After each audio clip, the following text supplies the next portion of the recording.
President, fellow members, surviving Liberia. Well, I went there on the 3rd of the 3rd, 2003. So that's 333. Never forget the date. I was supposed to build 25 or 6 radio stations for the community, designed specifically short range to provide programs in local languages and English. Each station would have a range of about 40 miles, and 2 big ones, 1,000-watt transmitters. They would cover pretty near the whole country between them, and the idea was that the stations would tune in to their station, record the English news and transmit it in their own language, but in English as well, so another station could pick it up. So that meant the whole of the country could be covered to get news on the same day it happened. First thing that happened, the president decided that I was a spy working for the CIA. So he put the word out that I was CIA, and he gave me 2 secret policemen to follow me to make sure I didn't do anything. I wasn't supposed to go to meetings or leave the city, so they followed me. But all in black shades. Obviously they were, because no one else was dressed like that. And they followed me, and they were a bit of a pain, really.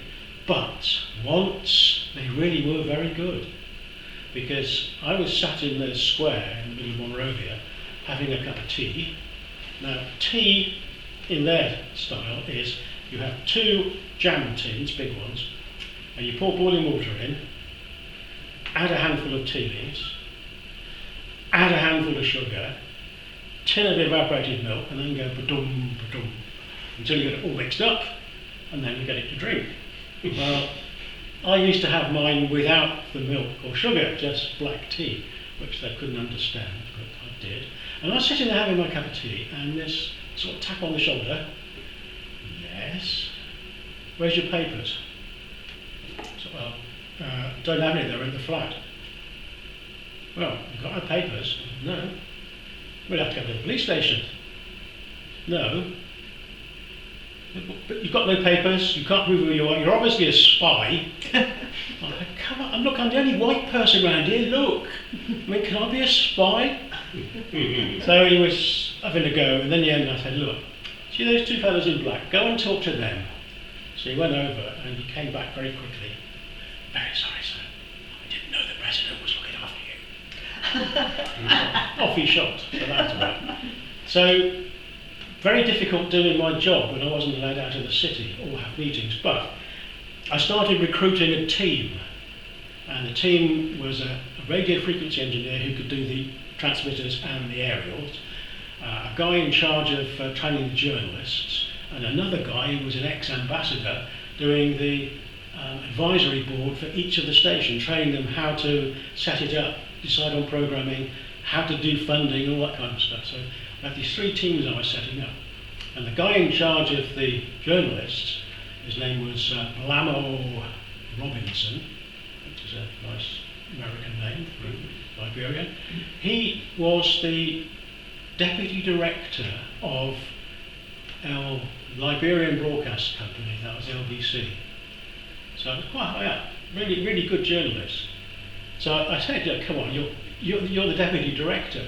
Why the hell would you come and want to work for us? Because you're going to pay me. He wasn't being paid by LBC, they just stopped paying him, got their money. So it wasn't long before aggro started, because they really hated Charles Taylor. Everybody hated Charles Taylor. He was just a thief, and he was corrupt, and he took all their money. And so the rebels, 2 sets of rebels, there were Lurd, who came from Sierra Leone, the English-speaking lot, and the French-speaking lot came from the Ivory Coast, and they were coming up to attack Monrovia. Now, we have a thing called a Christmas tree, where the first person on the security team rings 2 people to tell them what's happening. They ring 2 people, 2 people. So eventually we got the message. When they get to Buchanan, which was halfway up, that's the time to get out. So they got to Buchanan, but they didn't stop. They went straight to Monrovia, so we were all trapped. And nowhere to go, really. So tried the American embassy. They told me to piss off because I wasn't American. But I was working for them. Had a contract with them. No. So fortunately, next door was the EU. So I went to the EU. And that was fun because I got roped in straight away to look after the database for everybody who was there. There was 90 of us there.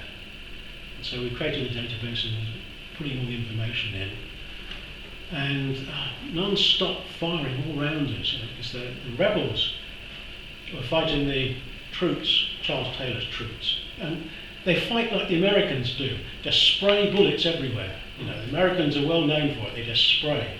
No target, you just spray. And I was on the gate. We all had to go on the gate at least once.